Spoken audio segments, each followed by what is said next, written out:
속은 알아도 한길 사람 속은 모른다더니 연애만 5년을 했는데 남편이 이런 사람일 줄은 생각도 못했습니다. 주변에서도 저희만큼 오래 연애하고 결혼한 사람은 없었다 보니 결혼하면 당연히 행복하게 살리라 믿어 의심치 않았어요. 그런데 요즘은 원래부터 본성이 이랬던 사람인 걸 제가 모르고 결혼한 건가? 아니면 결혼하고 나서 갑자기 사람이 변한 건가? 헷갈리기 시작했어요.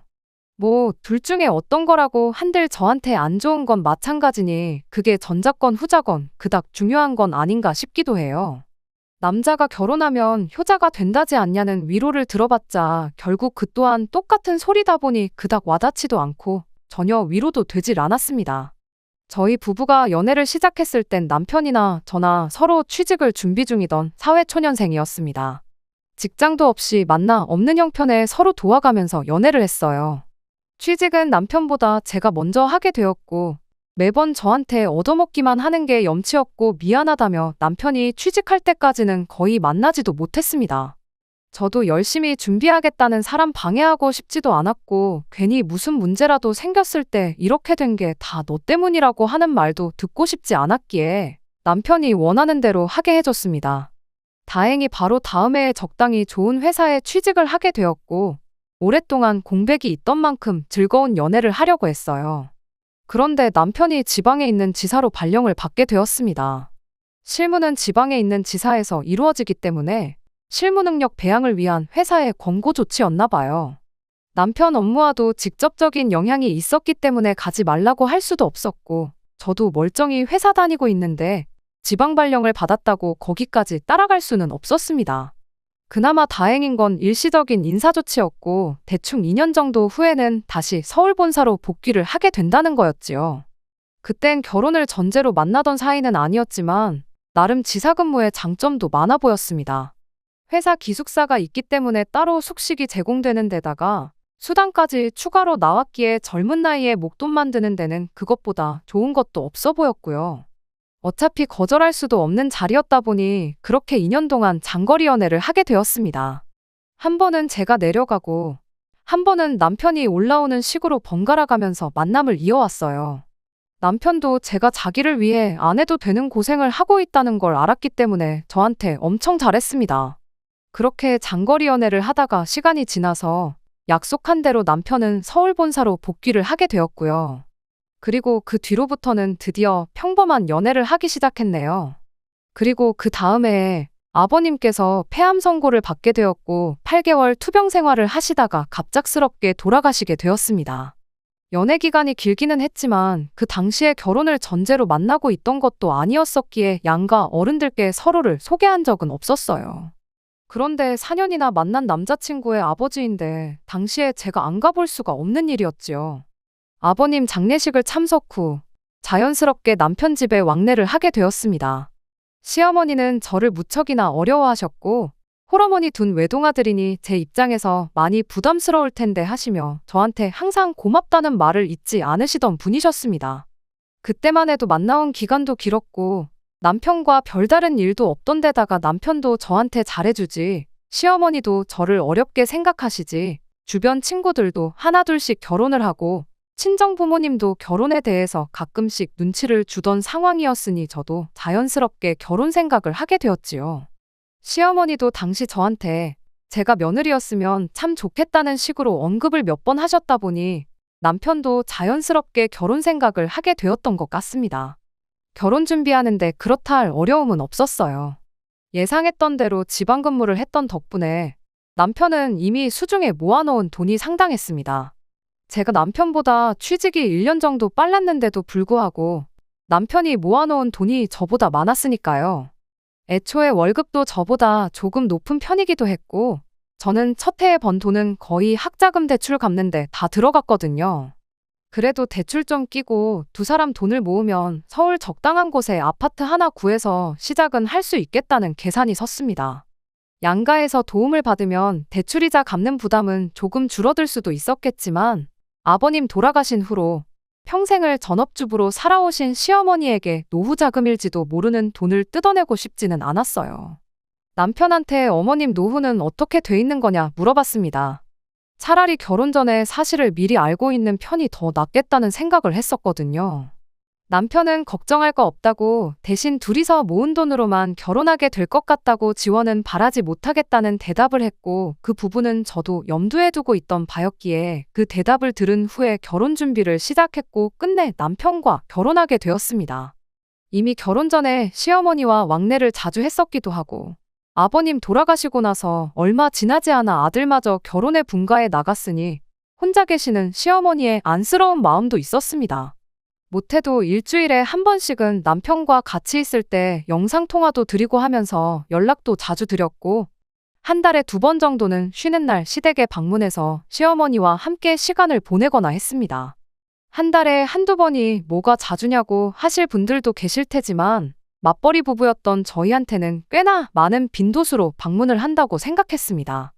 연애 기간이 길었던 만큼 솔직히 휴일이라고 해서 둘이 어디 나가서 특별한 데이트를 한다던가 하는 계획은 없었고 바라지도 않았습니다만 집에서 편하게 쉴 수도 있는데 따지고 보면 한 달에 열흘도 채 되지 않는 휴일에 2번씩 시댁에 방문하는 건 나름대로 저한테는 힘들었던 부분이 있었어요.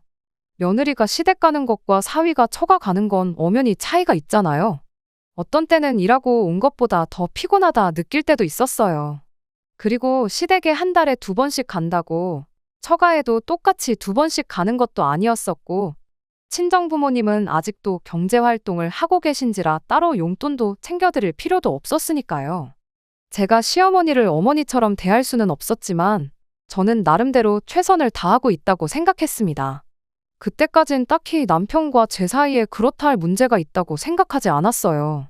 더 잘할 수는 있었겠지만 혼자인 시어머니를 위해서 충분히 희생하고 있다고 생각했고 남편도 그런 저희 노고를 알고 고마워하고 있다고만 생각했지요. 그런데 그게 아니었습니다. 남편은 제가 당연히 해야 할 일을 하고 있다고 생각했었다는 걸 뒤늦게 알게 되었어요. 친정아버지께서 일을 하시다가 불의의 사고로 입원을 하게 되었어요. 입원 기간은 길지 않았지만 집에서 5개월 정도 통원 치료를 해야 했고 그동안 한쪽 팔과 다리를 제대로 쓰지 못하게 되어서 간병이 필요한 상황이 되었습니다. 일자리를 잃으신 건 아니지만 그동안 출근을 못하게 된 건 당연하고요. 노후 대책이 어느 정도 되어 있었기 때문에 일은 이제 그만하셔도 되었지만 이번에 크게 다치시면서 사람 일이 어떻게 될지 모른다고 노후 자금을 좀 더 모으고 싶어 하셔서 직장을 그만두지는 못하셨어요. 그런데 한쪽 팔다리를 못 쓰시니 간병인을 구하기에는 경제적으로 부담도 많이 되었던 터라 어머니께서 아버지를 봐주셔야만 했지요. 친정어머니도 동네에 있는 가게에 소일거리 도와주시는 일을 하고 계셨지만 아버지가 다 나을 때까지 일을 완전히 그만두기도 어려운 상황이었습니다. 그래서 어머니께서는 주말만 출근하는 걸로 스케줄을 조정했고 한동안은 제가 주말마다 친정에 가서 아버지 간병을 하기로 했습니다.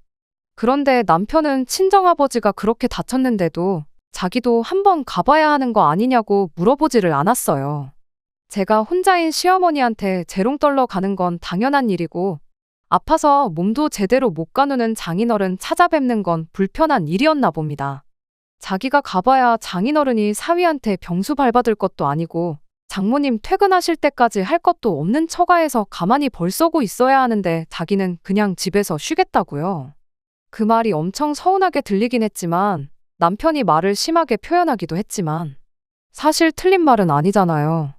안 그래도 자기가 부주의해서 다친 거라고 자책하시고 계신 친정아버지가 당신 때문에 딸이랑 사위까지 와서 편히 쉬지도 못하고 친정에 찾아와 있으면 간병받는 아버지의 속도 속이 아니겠거니 생각했습니다. 애초에 내 아버지 간병하는 건데 남편한테 도움받을 생각도 없었고요. 그렇게 3주 정도 주말마다 친정에서 아버지를 도와드렸어요. 그리고 그 다음 주에 친정어머니 출근 전에 친정에 도착하려고 아침 일찍 일어나 후다닥 준비를 하고 있는데 남편도 나갈 채비를 하더라고요. 드디어 남편이 생각을 고쳐먹고 아버지한테 가는 거 따라가는가 했습니다. 그런데 그게 아니더라고요. 남편은 오히려 저한테 오늘은 시어머니 보러 가는 날이니 친정에는 갈 생각을 하지 말라고 하더라고요. 완전 어이를 상실했습니다. 친정아버지 혼자서는 밥도 제대로 못 챙겨 드시는 상황인데 그 와중에 시어머니 보러 가는 날이니 친정 갈 생각을 하지 말라니까요. 그것 때문에 아침 대바람부터 남편하고 한바탕 싸웠습니다. 너무 서운했거든요. 그런데 오히려 남편은 그렇게 주말마다 친정에서 시간 보내고 올 거면 자기랑 결혼을 왜 했냐고 하는 겁니다. 성질은 있는 대로 부리고 자기는 끝까지 시어머니한테 가겠다고 차까지 가져가 버렸어요. 대중교통 타고 가느라 친정어머니 출근 시간에 맞추지 못해서 조금 늦었고요. 무엇보다 힘들었던 게 친정아버지 앞에서는 내색도 할 수 없었다는 거였어요. 괜히 당신 때문에 부부 사이 틀어지는 것 같다고 생각하실까봐 아무 일도 없는 척 씩씩하게 있었습니다. 원래는 어머니 퇴근하시면 집에 돌아와서 다음날 아침 일찍 또 친정으로 향하는데 집에 돌아가기가 싫더라고요. 그래서 그날 친정에서 하루를 보냈습니다. 아마 친정 부모님께서는 제가 자고 가는 걸 보고 남편하고 무슨 일이 있다는 걸 짐작은 하셨을 거예요. 다음날 저녁까지 아버지 간병하다가 어머니 퇴근하신 거 보고 집으로 돌아갔습니다. 그런데 집에 돌아오니 문 앞에서부터 화기애애한 소리가 들려오더라고요. 문 열고 들어가 보니 시어머니가 집에 계시더라고요. 결혼 전에는 아니 당장 얼마 전까지만 해도 저한테 고맙다고 저 같은 며느리를 얻은 게 복이라고 말하던 어머님이 저를 쳐다보는 표정부터가 달라졌더라고요. 혼자 친정아버지 간병하느라 고생했다는 말까지 기대한 건 아니지만 이제 왔느냐며 차갑게 말하시는데 그때의 기분은 아직도 말로 표현하기 힘드네요. 어머님께서는 어쩐 일로 오셨냐 물으니 아들한테 이야기 들어보니 제가 제 할 도리를 다 하지 않는 것 같아서 감시차 오셨다더군요. 그동안은 알아서 잘하겠거니 하고 간섭을 안 했는데 오늘 와서 보니까 아주 결혼 생활을 날로 먹으려는 것 아니냐며 저한테 잔소리를 시작했습니다. 아마 제가 전날에 집에 안 들어오고 친정에서 하루 자고 온다는 말에 남편은 그 길로 시어머니 모시고 집으로 돌아온 듯 싶었습니다. 그리고 그 사이에 어머님은 냉장고 검사부터 다 끝내시고 잔소리할 것들을 준비해 두신 듯 보였어요. 아니나 다를까 냉장고에 있는 반찬 가게 음식들을 보고 뭐라 한마디를 하시더군요. 당신은 아버님 살아계실 때부터 아들 장가 보낼 때까지 우리 집 남자들 밥을 이렇게 허접하게 차려준 적이 없다고요. 어떻게 건강에도 좋지 않는 반찬 가게 반찬을 밥이라고 먹일 수가 있냐는 겁니다. 한국인은 밥심인데 나가서 힘들게 일해 돈 벌어오는 사람한테 어떻게 이런 밥을 먹일 수 있냐며 잔소리를 하시는 거예요. 어떻게 남편이 밥은 잘 챙겨 먹고 있는지 궁금해하고 미안해하지는 못할 망정 친정에서 자고 온다는 소리를 할 수나 있냐면서 말이지요. 남편도 그동안은 밥 가지고 한마디도 안 하던 사람이 시어머니 말에 동조하더라고요. 듣고만 있을 수는 없어서 나도 똑같이 나가서 힘들게 일하는 사람이라고 남편이야말로 맞벌이인데 집안일에는 일절 손 하나 대지 않고 저 혼자만 하고 있다는 사실을 말했습니다. 그러니 시어머니는 그게 뭐가 대수냐고 빨래는 세탁기가 해주고 청소는 청소기가 해주는데 그걸 가지고 생색을 내고 있느냐며 뭐라 하더군요. 남편도 옆에서 자기 지방에서 살 때도 2주치 빨래 가지고 올라오면 엄마가 다 해줬다 하면서 뭐 엄청난 일 하는 것처럼 말하지 말라고 하는 겁니다. 그러면서 그동안 반찬 가게 반찬 먹는 거 자기도 엄청 섭섭했다면서 이참에 저보고 한 1년 정도 제가 시어머니 집에 들어가 살면서 살림하는 거랑 반찬하는 것 좀 배워와야겠다고 하더군요. 장인어른 간병은커녕 병문안 한 번 안 가본 사람이 속도 없이 뚫린 입이라고 짓거리는데 어이가 없더라고요. 정말 머릿속이 새하얗게 된다는 말이 무슨 말인지 그때 딱 알았습니다. 안 그래도 몸도 지쳐있는데 집에 와서 이렇게 정신적으로도 지치게 만드니 더는 상대하기가 싫어졌어요. 그래서 시모고 남편이고 다 무시해버리고 그냥 방으로 들어갔습니다. 밤늦었으니 조심히 들어가시라고 한마디 하고요. 방에 들어와 있으니 남편이 따라 들어와서는 저보고 예의가 없다면서 입에 개거품을 물더라고요. 엄마 아니었으면 오늘 하루 종일 굶었을 거라고 하면서 너 할 일을 똑바로 못했으니 잔소리 좀 들을 수 있는 걸 가지고 그런다고 진짜로 한번 해보자는 거냐고 성질을 있는 대로 부리더군요. 잔소리 하실 거 알고 있었으면 적당히 내 편 들어주고 상황 정리하면 되지 거기서 시어머니 부추긴 너는 아무 잘못 없냐고 따졌더니 이게 다 제가 친정만 챙기고 시어머니를 안 챙겨서 그러는 거 아니겠냐는 말도 안 되는 소리를 하더군요. 어차피 나중에 가서는 모시고 살 계획이니까 이참에 시모한테 살림 배우고 하면서 진짜 딸같이 한번 친해져 보라고 하는 겁니다. 뒤통수를 얻어맞은 기분이었어요. 어머님 노후 걱정은 된 거나 마찬가지니 걱정하지 말라던 게 우리가 모시고 살면 되니까 그랬다는 거였다는 사실을 이제서야 실토를 하더라고요. 더 불화를 만들지 말고 얼른 나가서 시어머니한테 잘못했다고 하라길래 그 길로 문 열고 나가 시어머니한테 죄송하다고 넙죽 사과를 드렸습니다. 아직 엄마 품 벗어날 준비도 안 된 덜짤한 사람을 제가 데려왔다고 그 부분을 사과드린다고요. 내 딴에는 어머님한테 잘한다고 노력한 건데 엄마 품에서 더 있어야 하는 사람이니 그게 만족스러울 리가 없었을 거라고 어머님 아들 빼앗은 거 사과드린다고 저는 할 만큼 한 것 같으니 아들 돌려드리겠다고 데려가시라고요. 그리고 그대로 방으로 들어가서 간단한 짐만 챙겨서 나갔습니다. 친정에서 집에 간다고 나간 지 얼마나 됐다고 다시 돌아왔는데 친정 부모님도 그렇게 많이 놀라진 않으시더라고요. 아마 전날에 제가 친정에서 자고 간 걸 가지고 어느 정도 짐작을 하셨나 봐요. 그때부터 전화기에 불이 날 정도로 시어머니, 남편 번갈아 가면서 연락을 해오길래 전화기는 꺼버렸습니다. 다음 날에 회사의 사정을 대충 지어내서 설명하고 그날 월차를 내고 일과를 빼서 집에 들러 미처 챙겨 나오지 못한 짐을 마저 챙기러 갔습니다. 시어머니가 있을 줄 알고 친정어머니 대동해서 만반의 준비를 하고 나갔는데 집에 시어머니는 커녕 시어머니 짐가방도 안 보이더라고요. 그날 나머지 짐을 싹 다 챙겨서 친정으로 돌아왔습니다. 그리고 그날 저녁에 남편이 친정어머니한테 전화를 했더라고요. 저는 전화번호 차단해버려서 연락이 안 되니 저희 어머니한테 전화를 했던 것 같아요.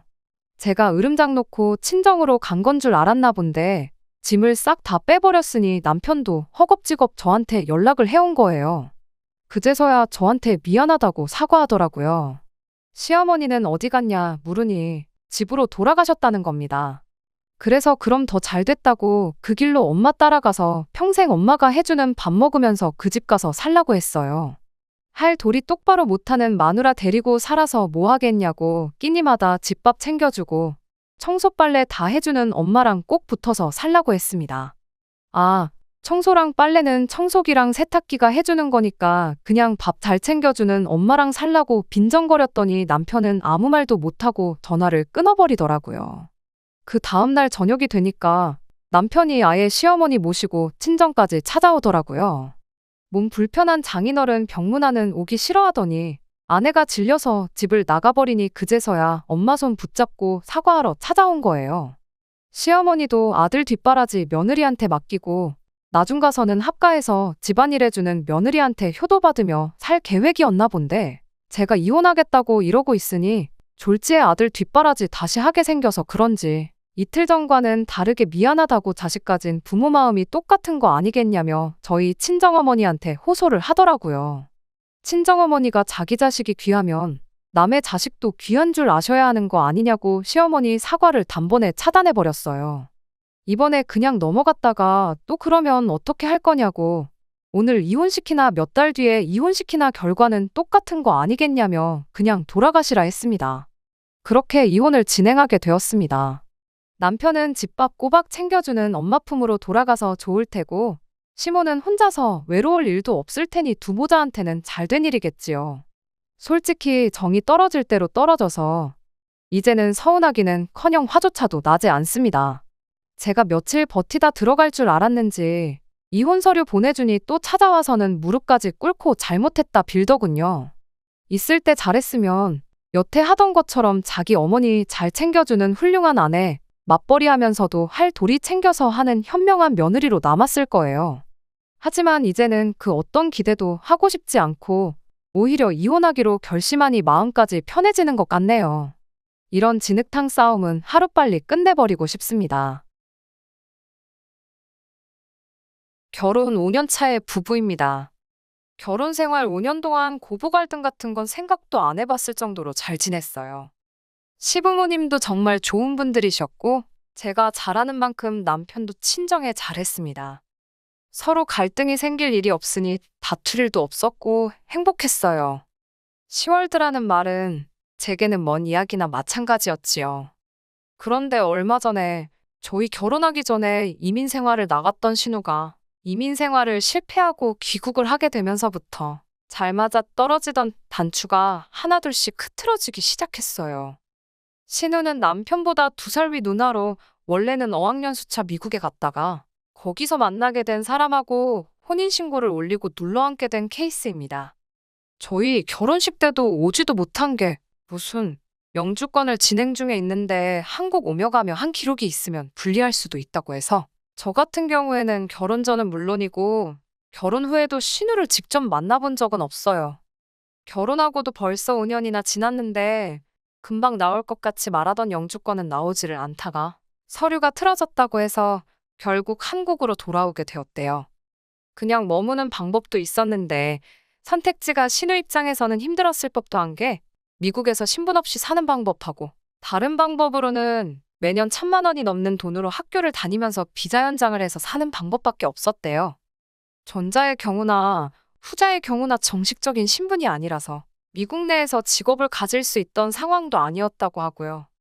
아무튼 그렇게 여태껏 제 결혼 생활에 단 한 번도 존재한 적 없었던 신우가 갑작스럽게 생기게 되면서 서로 잘 맞아서 하나로 잘 돌아가던 제 결혼 생활이 조금씩 어긋나기 시작했던 것 같습니다. 신우가 조금 성질이 급하고 우악스러운 부분이 있다는 건 이미 첫 만남에서부터 눈치를 챘습니다.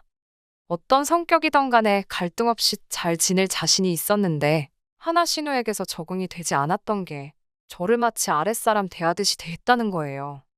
신우가 당장 한국에 돌아와선 남편과 같이 머물 곳이 없으니 신우의 친정, 그러니까 저희 시댁에서 몇 달간 지냈었어요. 그러니 좋으나 싫으나 보고 싶지 않았어도 시댁에 가면 신우를 마주할 수밖에 없었던 겁니다. 그런데 신우는 당연스럽게 저한테 일을 시켰어요. 신우가 저한테 일을 시키는 게 기분이 썩 좋지만은 않았습니다. 그동안 시부모님께서 저한테 시집살이 비슷하게 시킨 것도 하나 없으셨거니와 저 또한 제가 해야 하는 부분에 대해서는 시부모님이 가만히 있어도 된다 하셨다고 하더라도 스스로 알아서 제 할 일을 했었거든요. 굳이 시키지 않아도 제가 할 수 있는 일은 제가 알아서 하고 제가 안 해도 되는 일은 알아서 안 하는데 신우는 마치 저를 임자 만났다는 듯 아예 초반에 기선제압을 하려고 하는 건지 이것저것 다 시키더라고요. 오죽하면 시어머니가 신우한테 왜 그러냐고 할 정도로 티나게 저를 부려먹으려고 안달이었어요. 과일 깎는 것 정도는 제가 당연히 할 수 있는 일이고 그동안도 제가 알아서 했던 일입니다. 사람에 따라서는 그걸 기분 나쁘게 받아들이는 사람도 있다는 걸 알지만 저한테는 크게 문제가 되지 않는 일이에요.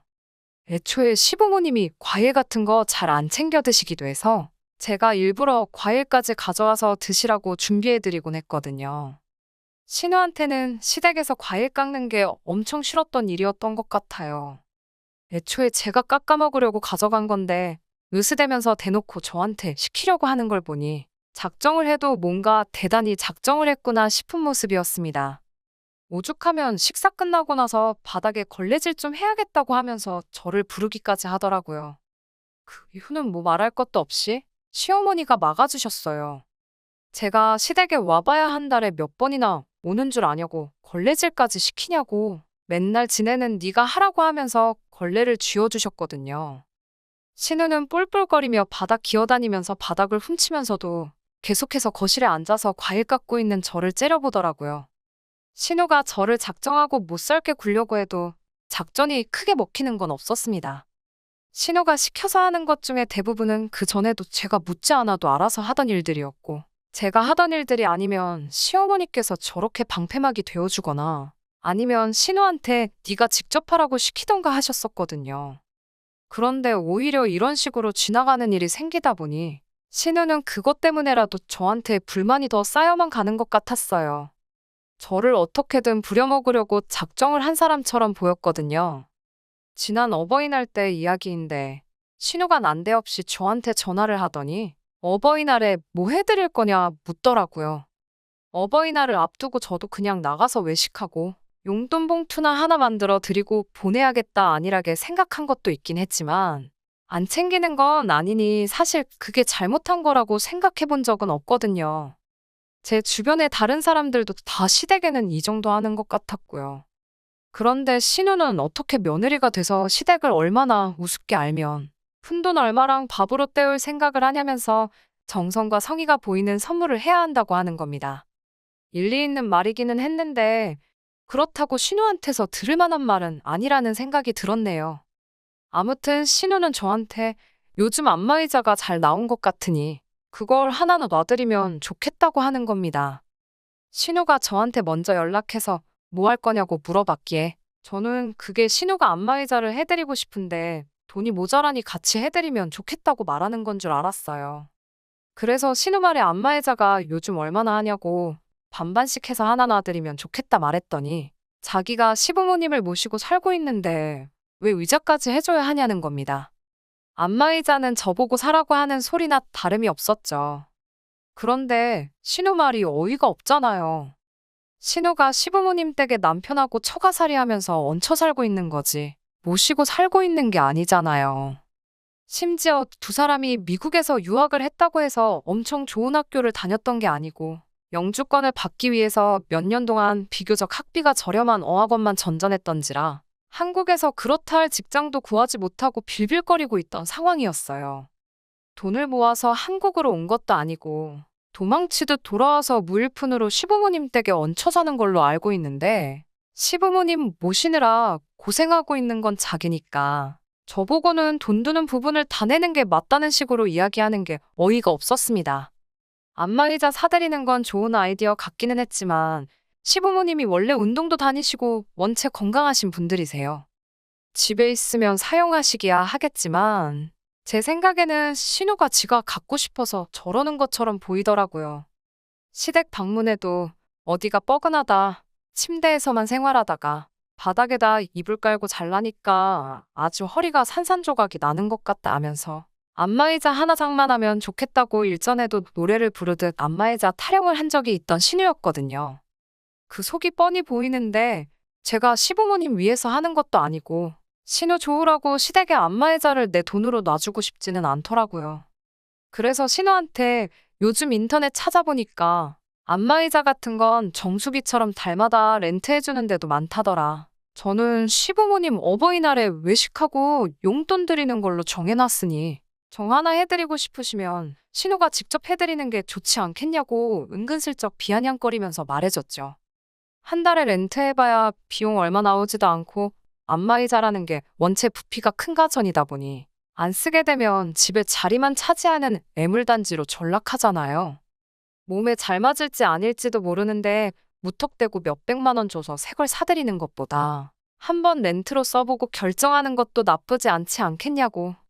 그렇게 한마디 했더니 신우가 저보고 아주 너 같은 며느리는 세상에 없겠다고 하고 전화를 끊더라고요. 저는 속으로 너 같은 딸도 세상에 없을 거다 하고 말았네요. 당장 신우가 저를 귀찮게 하기는 했지만 저한테 직접적으로 피해를 주는 부분은 없다고 생각했어요. 거기에 그동안 결혼 생활하면서 시부모님과 저희 관계가 워낙에 좋았기에 신우가 저런다고 해서 제가 덩달아 시부모님한테까지 나쁘게 대해야 할 이유는 없다고 생각했습니다. 그런데 얼마 전에 시어머니가 급격하게 몸이 안 좋아지게 돼서 병원에 자주 오며 가며 하셔야 하는 일이 생기게 되었습니다. 일주일에 2번씩 병원에 왔다 갔다 하셨어야 했어요. 아버님은 아직 은퇴를 안 하셔서 일을 하고 계시고 남편도 일을 하고 있어서 어머님을 모시고 병원에 다녀올 수 없는 상황이었어요. 예전에도 어머님이 같은 이유로 몸이 안 좋으셔서 제가 어머님을 병원에 오며 가며 모시고 다녔던 적이 있었습니다. 저 또한 일을 하고 있었는데 저 같은 경우에는 제가 하는 일이 회사를 나가는 게 아니다 보니 그런 시간적인 부분에 있어서는 조금 유도리가 있는 직장이어서 그렇게 할 수 있었던 거예요. 하지만 이번에는 조금 안심을 했던 게 신우가 집에 상주하고 있으니 이번만큼은 조금 괜찮을 거라고 생각했어요. 신우가 오며 가며 시어머니 모시고 병원도 다닐 수 있고 경우에 따라서는 신우가 어머님 병수발까지 들을 수 있는 상황이었으니 말이지요. 몇 년 전 그 당시보다 나아진 상황이라 저나 남편, 시아버지의 시어머니까지 다들 안도의 한숨을 내쉬었는데 정작 시어머니 모시고 병원 다녀와야 하는 신우가 자기는 하기 싫다고 대놓고 선언을 하더라고요. 자기는 차도 없는데 시어머니를 어떻게 모시고 다니겠냐고 하면서 저희 보고 자기가 시어머니 모시고 병원 다녀오기를 바란다면 저희 자가용을 신우한테 맡기거나 아니면 그동안 자기가 타고 다닐 차를 마련해 달라는 겁니다. 렌트를 해주던, 새 차를 사주던, 중고차를 사던 그건 상관이 없다고 말하는 거였어요. 그런데 속이 뻔히 보이더라고요. 그것 또한 미국에서는 자동차가 있어서 여기저기 다녔는데 한국에서는 당장 차 없이도 살 수가 있으니 차를 따로 안 샀다는 거예요. 그런데 막상 차 없이 살려니까 불편하다는 거죠.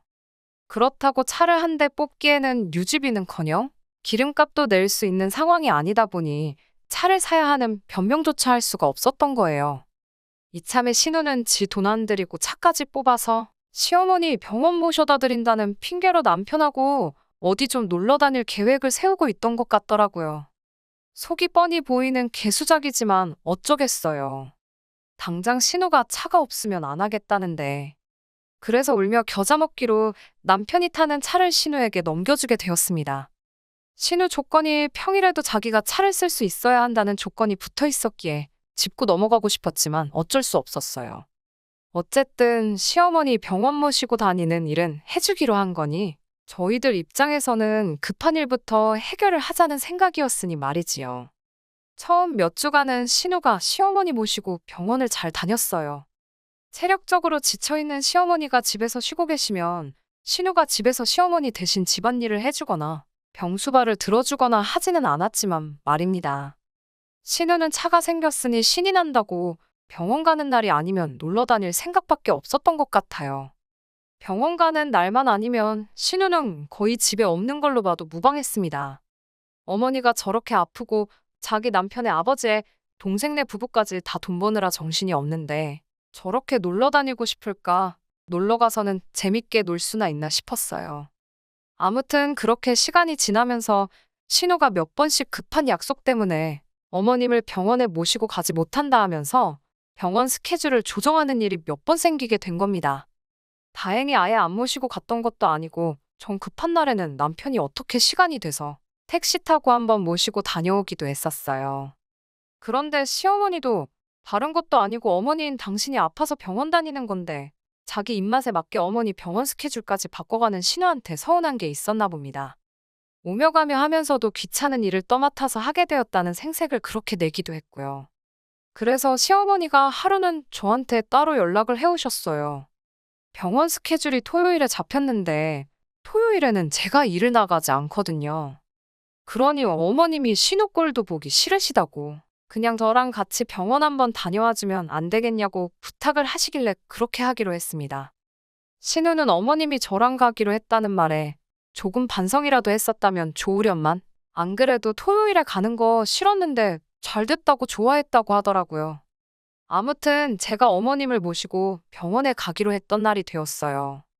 그런데 갑작스럽게 제가 일하는 곳에 결혼이 생기게 되면서 저보고 급하게 출근을 해줄 수 있느냐 하는 연락이 왔습니다.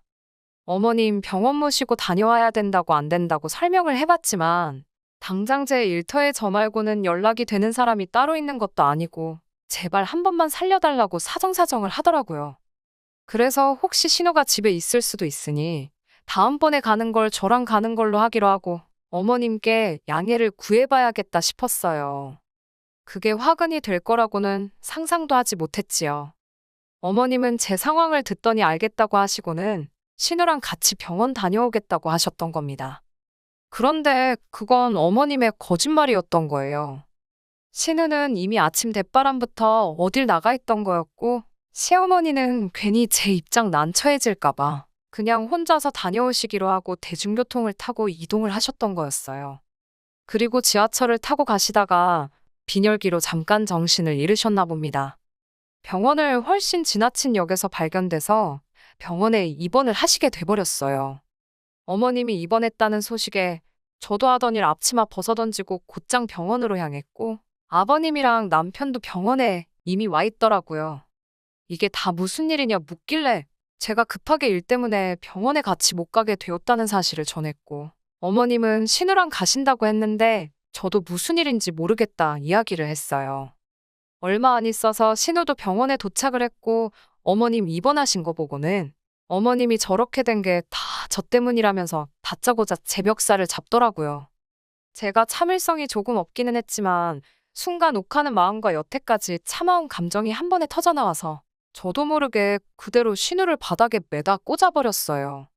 제가 어렸을 적에 운동을 좋아라 했고 아버지께서 저를 국가대표로 만든답시고 유도를 했던 적이 있어요. 초등학교 때까지도 곧잘 하기는 했는데 제가 성장기가 일찍 끝나버려서 체급에 맞추려면 몸무게를 많이 올려야 했었거든요. 그런데 어린 여자아이 마음에 그렇게 하기는 싫기도 했고 이미 초등학교 때도 저보다 잘하는 애들이 많아서 그냥 포기를 했었어요. 그 뒤로는 그냥 평범한 여자의 삶을 살아왔는데 그래도 그때 배운 게 몸에 남아있다 보니 저도 모르게 신우를 바닥에다가 매다 꽂아버린 거지요. 그 자리에 있던 모두가 눈이 동그래져서 심지어 기운 없이 누워 계시던 시어머니도 덩달아 놀라서 그 상황을 지켜보더라고요. 저도 바닥에 널브러진 신우를 보면서 후다닥 제정신이 들어서 제가 뭐 한 거지 하는 생각이 들었습니다. 그래도 시부모님 보는 앞에서 신우를 바닥에 내동댕이 쳐버렸는데 좋은 소리 들을 거라고는 생각도 못했지만 역시 저희 시부모님이었어요. 적반하장으로 큰 소리치는 신우에게 네가 맡아서 하기로 했던 일도 제대로 안 해놓고서는 뭘 잘했다고 멱살을 잡고 왜 그걸 며느리 탓으로 떠넘기냐고 하시더라고요. 애초에 네가 똑바로 했으면 시어머니가 저한테 그런 부탁이나 하셨겠냐며 딸 냅두고 며느리한테 그런 부탁하는 니네 엄마 체면은 생각해봤겠냐며 신우를 나무라시더라고요. 저한테 매다 꽂힌 것도 당해도 싼 일이라고 또 별것도 아닌 일 가지고 며느리 잡들이 하려고 하기만 해보라고 울음장을 놓으시는데 신우는 바닥에 대자로 뻗어서는 아무 말도 못하고 억울한 건지 눈물만 삼키고 있는데 조금 미안한 마음까지 들었습니다. 그 뒤로는 신우가 시부모님 말도 잘 듣고 저희한테 쓸데없는 억지도 안 부려요. 그리고 저를 보면 쭈뼛쭈뼛거리면서 피해 다니기 일쑤입니다. 남편한테 들으니 신우가 그동안 저를 키도 작고 얌전해 보인다고 아주 우습게 봤다나 봐요. 겉만 보고 저를 아주 물로 봤다가 직접 바닥에 매다 꽂히고 난 뒤로부터는 저한테 함부로 대하지 못하는 거였지요. 거기에 그날 제가 신우를 바닥에다 매다 꽂은 날 신우가 바닥에 나자빠지면서 주머니에서 어디 외진 곳에 있는 숙박업소 라이터가 튀어나왔다고 해요. 다행히 아무도 못 보고 그걸 남편이 혼자서 봤다더라고요. 그래서 혹시나 싶어서 남편이 차에 가서 블랙박스 기록을 뒤져봤더니 아무 기록도 남아있지 않고 싹 다 지워져 있다는 겁니다. 그래서 신우한테 이거 누나가 지운 거냐 물어봤는데 신우가 쩔쩔매면서 원래 용량이 가득 차면 자동으로 지워지는 거 아니냐고 발뺌을 했다고 하네요. 용량이 가득 차면 자동으로 지워지는 게 맞는데 기록이 한 번에 사라지는 게 아니고 순차적으로 지워지는 원리라고 하는데 물리적으로 누가 직접 다 기록을 지우기 전까지는 저렇게 아무것도 없이 지워지는 일이 없다고 하더라고요. 물론 그거 말고는 물증이 없어서 어떻게 하지 못하지만 신우가 이제는 저를 무섭게 생각하는 거 말고도 귀가 캥기는 일을 만들어버린 거나 마찬가지니 아마 남편 말로는 한동안은 신우가 별 사고 안 치고 잘 할 것 같다고 하더라고요. 저도 이제 와서 신우가 시어머니 병원 안 모시고 어딜 다녀온 건지 누구랑 있던 건지 알아내고 싶지는 않아요.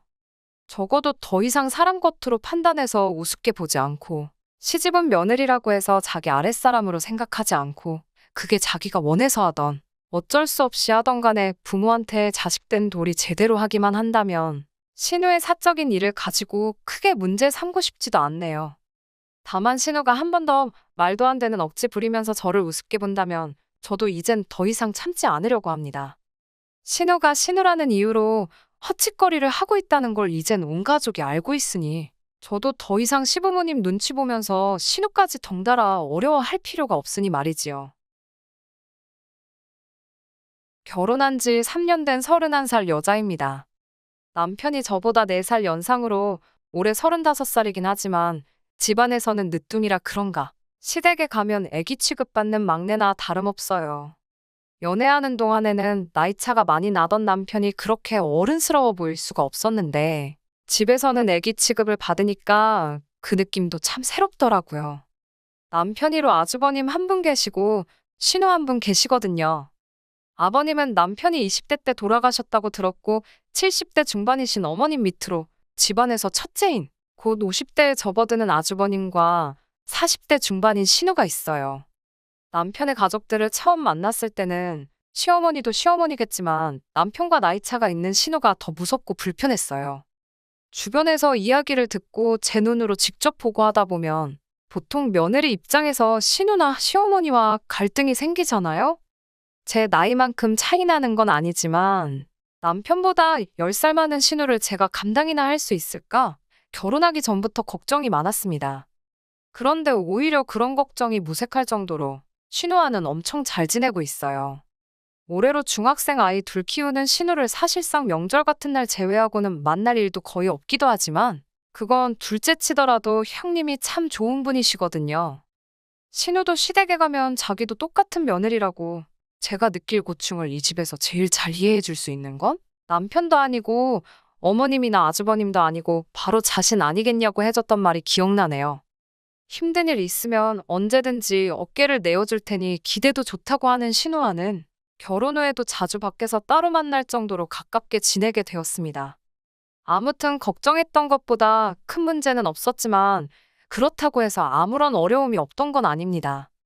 예상치도 못한 아주버님하고 갈등이 생기기 시작했거든요.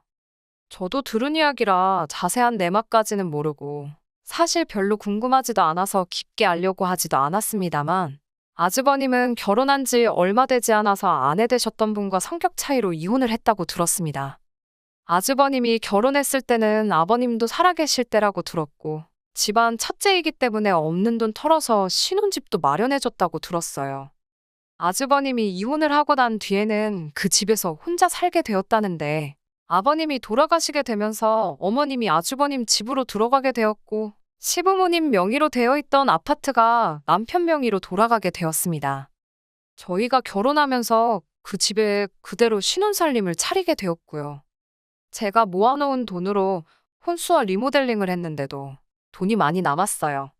결혼을 하게 되면서 집 명의는 공동 명의로 한다는 이야기가 오고 가게 되었고 그런데 거기서 아주버님이 난리를 피우게 되었습니다. 아주버님이 그렇게 계산하면 안 된다고 하면서 공동 명의를 하려면 저도 그에 상응하는 금액을 가져와야 한다고 하더라고요. 아주버님이 어깃장 부리는 것도 아니고 충분히 이유가 있는 발언이라고 생각했습니다만 알고 보니 아주버님은 동생 결혼을 빌미로 제 욕심을 차리려던 거였어요. 그때 아주버님이 왜 이혼을 했는지 어느 정도 이해가 가더군요. 욕심 많고 제멋대로고 사람 무시하고 사사건건 참견하는 안 좋은 성격은 다 가지고 있었습니다. 아주버님은 신혼집 공동명의를 하는 조건으로 자기 앞으로 7천만 원짜리 외제차를 사오라고 당당하게 요구하더라고요. 예단하는 셈 칠하나요? 그 차를 해와도 집값 반 내는 거보다 싸게 먹히는 거라면서 이 집에 며느리로 들어오고 싶으면 손도 안 대고 코 풀 생각하지 말고 그에 상응하는 성의를 보이라고 하더라고요. 그게 아니면 공동명의는 꿈도 꾸지 말라고 하면서요. 남편도 나이차가 많은 형님이니까 조금 어렵기는 했는지 딱 잘라서 말을 해주진 못했어요. 다행이었던 건 어머님께서 네가 결혼하는 것도 아닌데 왜 나서서 뭘 해오라 마냐 하냐고 남편 대신 말을 해주더라고요. 신우도 거들면서 오빠도 웃긴다고 얘가 차를 사와야 되면 자기들 탈 차를 사오면 되는 거지. 둘이서 알아서 하기로 한 문제를 가지고 상의도 없이 이렇게 껴드는 게 무슨 경우냐고. 대놓고 저희 있는 데서 아주버님 면박을 주더라고요. 오빠가 차 끌고 갈 곳이 어디 있다고 외제차를 사오라고 하냐고 하면서 말입니다. 아주버님이 별다른 직장도 없이 어머님이 운영하시는 가게를 도와주고 있다는 사실을 그때 처음 알게 되었습니다. 어머님과 신우가 나서서 도와준 덕분에 결혼 전에 아주버님 타라고 7천만 원이나 하는 외제차를 사갈 필요는 없게 되었습니다만 그때부터 아주버님하고는 영 잘 지낼 수 없는 상황이 되었습니다. 문제는 어머님이 아주버님하고 같이 살고 있다는 부분이었어요. 만약에 아주버님 때문에 부부 사이에 갈등이나 문제가 생기거나 한다면 문제의 시작인 아주버님을 안 보고 지내면 가능한 부분이지만 아무래도 시어머니를 보러 가면 무조건 만날 수밖에 없는 사람이다 보니 그런 어려움이 따르더라고요. 거기에 일도 어머님 가게를 돕고 계시다 보니 가게로 찾아봬도 아주버님을 마주치는 건 당연한 일이었어요. 아주버님이 어머님 가게를 돕고 있기는 하지만 후계자 같은 성격으로 일하고 있는 건 아니었어요. 그렇다고 직원처럼 일하는 것도 아니었고요. 집에 있으면 아무것도 안 하고 집안 돈 축내면서 술 마시는 게 일이라고 하면서 어머님이 최소한 그런 짓거리는 못하고 다니게 어거지로 데리고 다니고 계신 거라는 느낌이 더 들었습니다. 가게에서 힘써야 하는 일 같은 거 있으면 도와주고 가끔 카운터 같은 거 봐주거나 간단한 심부름 정도만 하는 정도로 일을 하고 있었어요. 그렇다 보니 어머님도 아주버님한테 따로 월급은 주거나 하지 않으신다고 하더라고요. 돈 들고 있어봤자 술이나 퍼마시고 도박이나 하러 다닌다고 하면서 차라리 고양이한테 생선을 맡긴다고 하셨지요. 간단한 생활비나 용돈 같은 걸 어머님께 타쓰고 있다는 사실을 알게 되었는데 그 이야기를 들으니까 아주버님이 외제차를 요구하는 것 외에도 저희한테 뭐라도 하나 뜯어내려는 모습이 설명이 되더라고요. 신혼여행 다녀왔을 때 시댁 식구들 선물이라고 해서 이것저것 쇼핑해서 사간 적이 있습니다. 아주버님 선물도 당연히 준비했지요. 적당한 가격대의 준명품 브랜드 가죽 지갑이었는데 받고 나서 영 떨떠름해 보이는 표정 때문에 혹시 선물이 마음에 안 드나 싶었어요. 그런데 나중에 저한테 따로 말하기를 자기는 이런 선물 같은 거 사올 필요 없다고 말을 하길래 욕심이 많은 줄 알았는데 생각보다 무력이 없는가 보다. 내가 오해했구나 싶었어요. 그런데 그 생각을 뒤집어 버리는 데는 단 5초도 걸리지 않았습니다.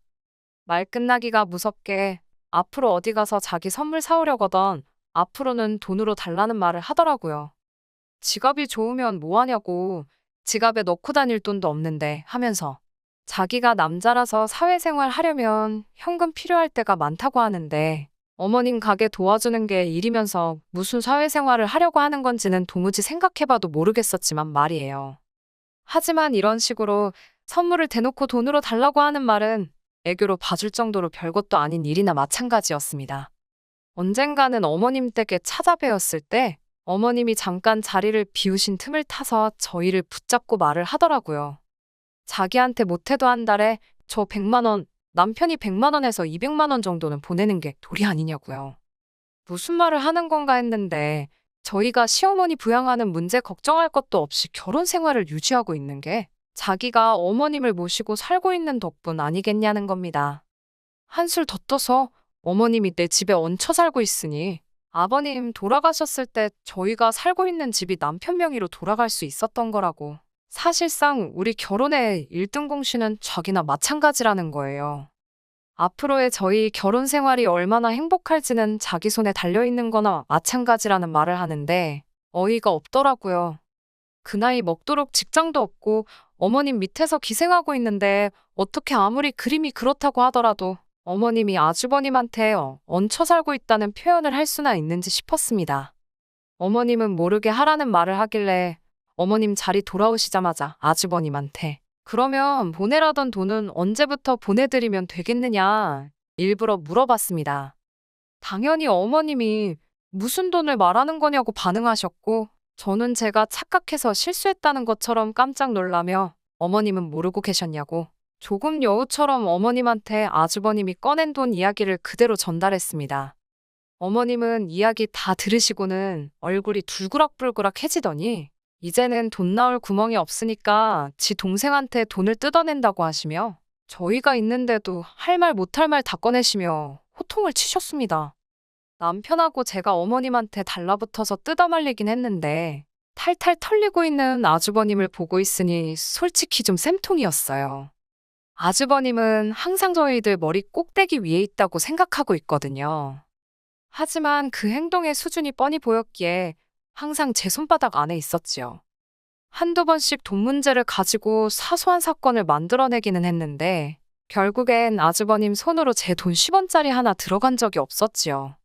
욕심을 조금이라도 덜 냈으면 어떻게 제가 속아 넘어갔을 수도 있겠는데 매번 저렇게 말도 안 되는 과한 욕심을 부리다 보니 안 들킬 것도 들켜서 본전도 못 찾고는 했습니다.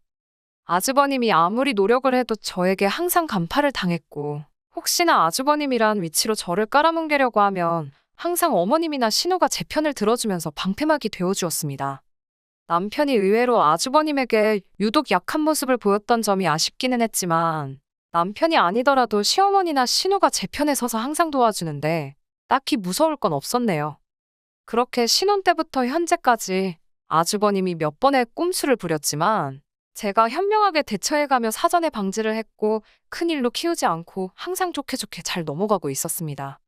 어머님도 신우도 아주버님이 이런 사람인 걸 이미 알고 있었기에 오히려 이 정도인데도 일 크게 안 만들고 아무 일도 없었다는 듯이 잘 대처하는 저였기에 저를 더 아껴주셨던 것 같네요. 그런데 얼마 전 도무지 참을 수 없는 아주버님의 행동에 전에 없을 정도로 한판 크게 붙게 되는 사건이 생기게 되었습니다. 저한테 여동생이 있어요. 연년생이고 올해 30이지요. 여동생이 대학 생활 하다가 미국으로 잠깐 어학연수차 간 적이 있었습니다. 그런데 거기서 한국교포 사업가와 연애를 시작하게 되었고 어학연수가 끝나고 한국에 들어오는 대신에 그 사람하고 결혼을 하게 되었어요. 개인적인 사정으로 동생 결혼식에는 다녀오지 못했는데 그동안 무소식이 희소식이라고 아무 연락이 없길래 여동생이 미국에서 자리 잡고 잘 지내고 있는가 싶었습니다. 그런데 얼마 전에 여동생이 이혼을 하게 되었다는 소식을 듣게 되었어요. 미국에서 좋은 조건으로 회사도 다니고 있었고 자리도 잘 잡았고 신분 문제도 다 해결된 상태였는데 제 동생은 이 꼴저꼴 보기 싫다는 이유로 그냥 이민 생활 정리하고 한국으로 얼마 전에 돌아오게 되었습니다. 좋은 일로 돌아온 건 아니지만 서로 결혼식 때도 곁에 있어주지도 못했고 떨어져 지낸 기간이 워낙에 길었다 보니 여동생이 다시 제 옆에서 지내게 되었다는 사실이 기쁘기도 하더라고요. 이제 곁에서 같이 지내면서 그동안 자매끼리 못한 것도 해보고 그럴 생각에 부풀어 있었습니다. 아무튼 여동생이 돌아오고 나서 시어머니도 신우도 제 동생을 같이 한번 보고 싶다고 하셨어요. 두 분 다 저한테는 소중한 가족이 되어준 사람들이고 해서 남편 가족들과 해서 여동생과 자리를 한번 만들게 되었습니다. 인연 없이 지내온 형부인데 형부뿐만 아니라 형부 가족들까지 자리에 있으니 제 동생이 아무리 괜찮다고 생각하려고 해도 불편한 점이 많았겠지요. 동생이 긴장하고 정신없는 모습을 보이긴 했지만 그래도 적당히 분위기 좋게 자리가 끝났다고 생각을 했습니다. 그런데 아주버님과의 문제는 그날 이후에 생기게 되었습니다. 뜬금없이 아주버님한테서 전화가 와서 무슨 일인가 싶었어요. 번호는 알았지만 평소에 연락 한번 서로 나눠본 적이 없는 사람이었거든요. 그런데 다짜고짜 아주버님이 제 여동생 전화번호를 물어보길래 그때 딱 이 사람이 무슨 꿍꿍이로 전화를 했는지 알게 되었습니다.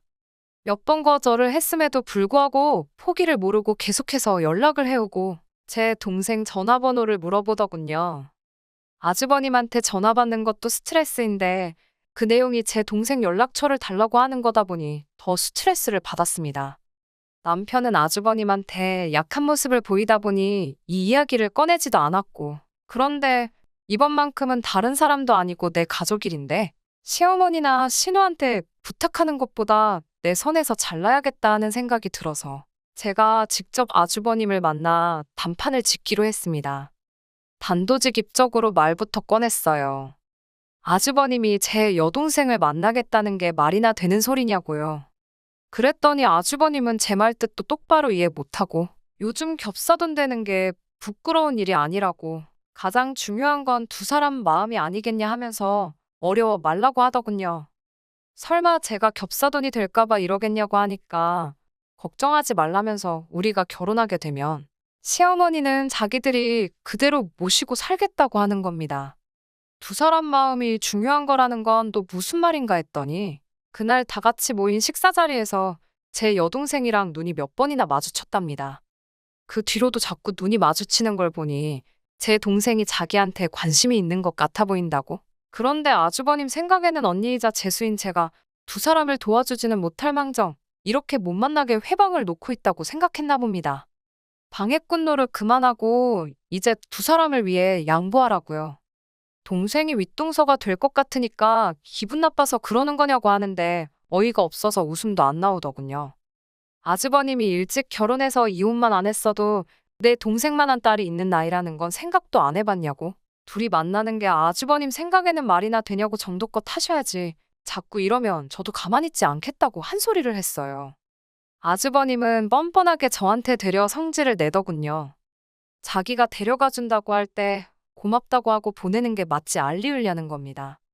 유학 다녀온 것도 모자라서 한번 다녀온 여잔데 30까지 넘었으면 평생 혼자 살 팔자나 마찬가지라는 겁니다. 솔직히 자기가 자원봉사하는 거나 마찬가지라면서 저한테도 문제가 있다고 떠드는데 한다는 말이 아주버님이 혼자 시어머니 모시고 살면 그 고생이 얼마나 심하겠냐고. 진작에 제가 제 주변 사람들을 아주버님하고 이어줬어야 한다는 거예요.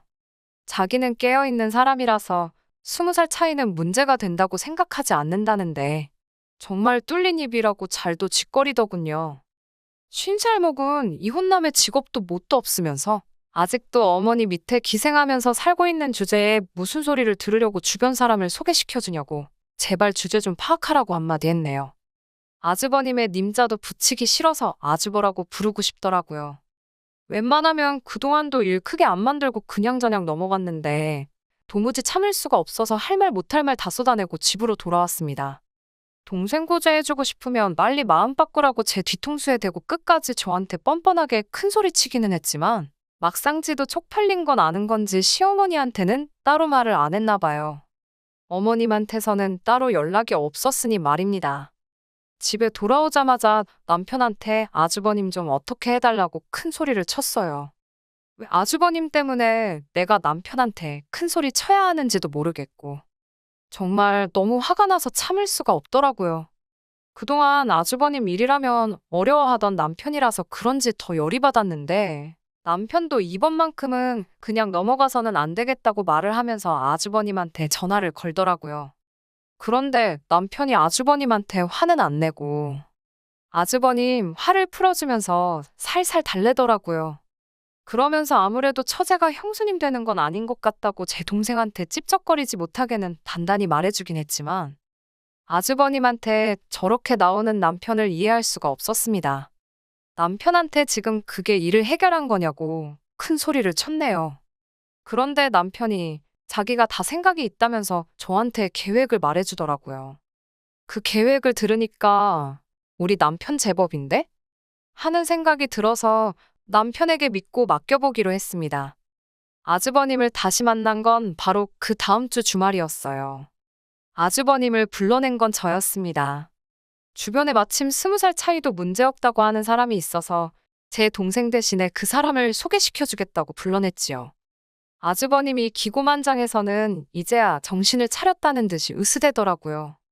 무슨 일이 벌어질지도 모른 채 말입니다. 그래도 소개받는다고 머리에 못도 바르고 제법 힘 좀 주고 나왔더라고요. 아주버님한테는 남편이 그분을 모시고 오기로 했으니 잠시만 기다려달라 했지요. 시계 봤다가 창밖을 봤다가 아주 떨려서 죽겠나 보더라고요. 이윽고 남편이 도착했고 남편 옆에 동행하신 분을 보더니 아주버님 얼굴이 아주 당황해서는 표정이 다 일그러지더군요. 남편이 데리고 온 사람은 다른 사람이 아니라 시어머니의 절친한 고향 후배로 남편이 이모라고 부르고 따르는 분이셨으니까요. 남편은 아주버님한테 형님이 깨어있는 분이라 한번 다녀온 사람도 괜찮고 20살 차이 나는 사람도 문제가 없다고 하지 않으셨냐 하면서 좋은 자리 주선해봤으니 기회를 놓치지 말라고 했습니다. 애써 만든 자리니 잘 애보라고 말하고 저를 데리고 일어나서는 우리들은 이만 빠져주겠다고 하고 가게 밖으로 향했어요. 아주버님이 밖으로 나가는 저희를 따라 나와서는 상시옷 들어가는 욕을 하면서 저희를 불러세우더군요. 그런데 가게 밖에서 기다리고 있던 건 저희뿐만이 아니었어요. 시어머니와 신우도 같이 남편의 계획 아래 아주버님을 기다리고 있었습니다. 이미 어머님의 고향 후배분도 어머님도 신우도 남편의 계획 아래 아주버님이 저한테 무슨 짓을 했는지 다 알고 계셨고 고향 후배분도 어머님 도와주는 일인데 뭐가 문제겠냐며 흔쾌히 남편의 계획에 동참을 해주셨어요. 아주버님은 시어머니를 마주치자마자 얼음이 돼서 아무 말도 못하더군요. 어머님은 곧장 아주버님 뺨싸다기를 올려치시면서 첫째라고 오냐오냐 키워준 내 잘못이다 하시고는 너 사람 되는 꼴 보기 전까지는 죽지도 않겠다 큰 소리를 치셨어요. 곧바로 네 스스로 밥 벌어먹고 살 수 있게 될 때까지는 집에 얼씬도 하지 말라고 집에서 챙겨나온 아주버님 짐가방을 던져줬습니다. 그 집이 아주버님이 결혼할 때 신혼집으로 받은 집이긴 하지만 아직까지도 어머님 명의로 되어 있었다고 하네요. 아주버님이 돈 흥청망청 쓰고 도박 때문에 이혼당한 걸 알고 있기 때문에 집 명의를 넘겨줬다간 그 집 날려먹는 건 시간 문제라고 생각해서 어머님 명의로 집을 유지하고 있었던 거예요. 그래도 자식이라고 불쌍하다 생각해서 먹고 살게는 해주고 있었는데 저대로 뒀더니 아주 고삐 풀린 망나니가 되었다며 제 여동생하고 결혼시켜달라고 우겼던 게 화근이 돼요. 이참에 크게 결심하고 아주버님을 집에서 내쫓아버리기로 결심하신 거예요. 집에 돌아와서 남편이 저에게 사과를 해왔습니다. 그동안 아주버님 때문에 제가 제일 고생했다는 건 알고 있다고. 아주버님이 안 좋은 길을 가는 걸 보면서 성인이 되어서인지 저렇게 안 되려고 자기는 나름대로 열심히 살았다고 합니다. 그런데 오히려 그 모습이 돌아가신 아버님께서 아주버님과 13살 차이 나는 동생인 남편을 두고 비교를 했다고 하네요. 그게 남편한테는 그동안 아주버님이 자기 때문에 마음고생을 했다 생각하여 아주버님 일에만 유독 마음이 약해져서 아무 소리도 내지 못하고 있었던 거라고 합니다. 그런데 자기가 아주버님한테 말 한마디 못할 때마다 고생하는 게 자기가 아닌 저라는 걸 이번 일로 깨닫게 되었다고. 두 번 다시 아주버님이 저에게 그 어떤 짓도 하지 못하게 자기가 책임지고 행동 똑바로 하겠다고 약속을 해주더군요. 어머님도 나중에 저에게 따로 사과를 해주셨고요. 아주버님은 한동안 짐가방만 들고 주변 아는 사람들 집에 돌아가면서 신세지면서 하루하루 연명하고 있다고 하네요. 어머님이 다시 아주버님을 받아줄 수도 있다고 생각하고 아주버님이 이번 일로 사람이 변할 거라고는 기대도 하지 않아요. 하지만 이제부터는 남편이 제대로 자기 할 일을 해준다고 약속을 했으니 아주버님이 돌아온다고 해도 걱정이 되지는 않네요. 끝까지 들어주셔서 감사합니다. 오늘의 사연은 여기까지입니다. 구독과 좋아요, 알람 설정 부탁드리고 더 좋은 사연으로 다시 찾아뵙겠습니다. 감사합니다.